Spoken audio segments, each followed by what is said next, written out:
Us Republicans are fighting with one another. Questions?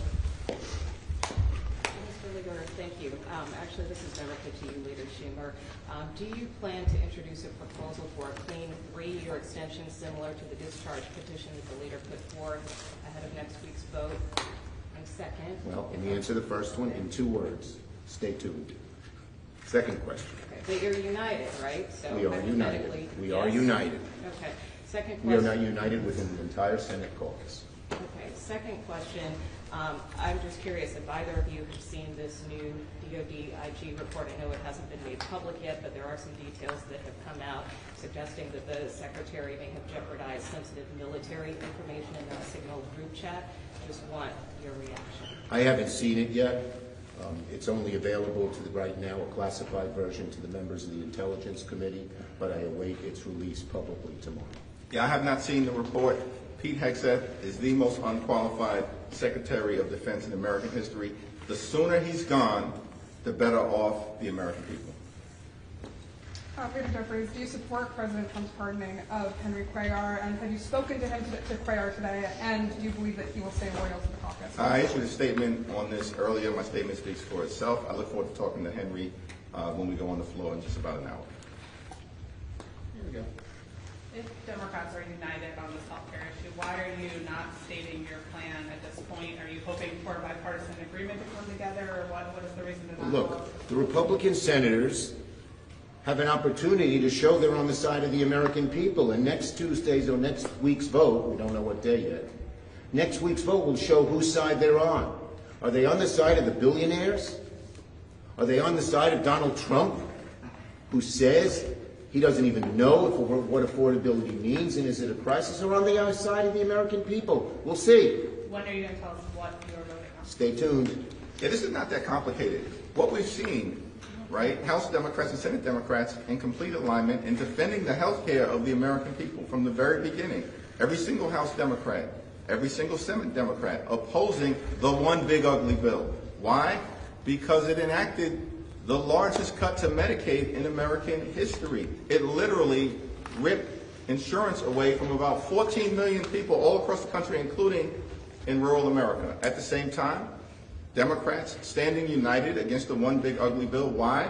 Because it set in motion hospitals, nursing homes, community-based health centers closing all across the country. We oppose the cuts to the Centers for Disease Control. Together, we oppose the cuts to the National Institute of Health. We oppose their effort to take away vaccines from the children of America. And now you see people getting sick all across this country, including in South Carolina, where kids actually couldn't even go to school, apparently, for weeks because of the Republican health care crisis. And we're standing together in fighting to extend the Affordable Care Act tax credits. Thank you. Leader Schumer said that Republicans will have a chance to support some piece of legislation next week, but Speaker Johnson reportedly told President Trump to pull back his plan that he reportedly planned to put forward. So even if something happens in the Senate next week, how are you thinking about what's happening over on your side of the Capitol in terms of, Speaker Johnson not supporting any type of conversation around extending these tax credits at this point?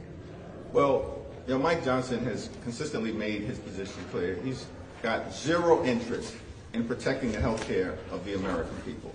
And these folks over on the House side, these Republicans, they've tried to repeal the Affordable Care Act more than 70 different times. We know who they are. They've shown the American people this consistently.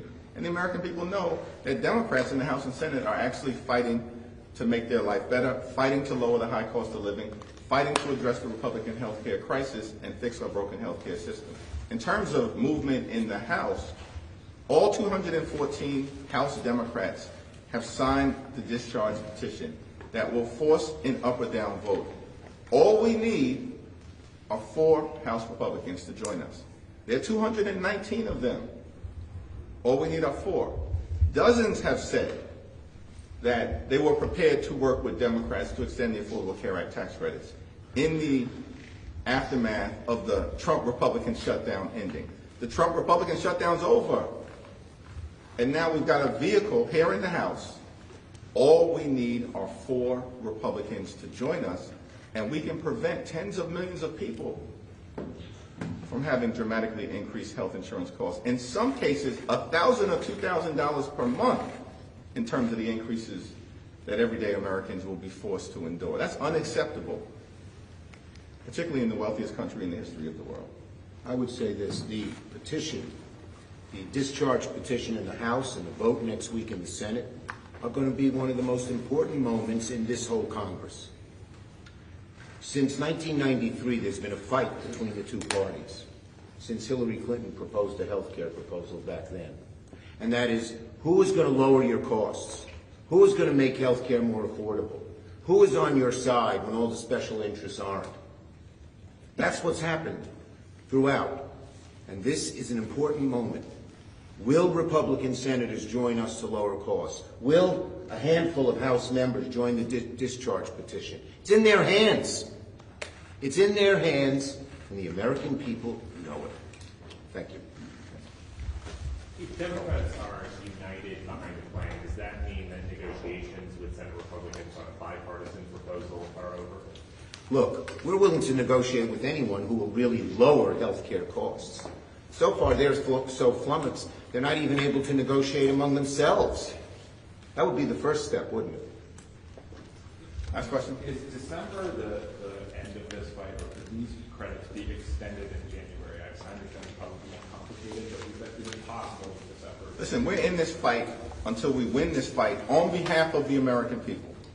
That means extending the Affordable Care Act tax credits, and the clock is ticking. We need to do this prior to December 31st. There's no reason not to.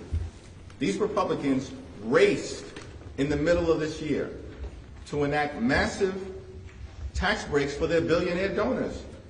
They raced back to Congress here in the House of Representatives on July 3rd in order to pass their one big ugly bill and to make those massive tax breaks for their donors permanent.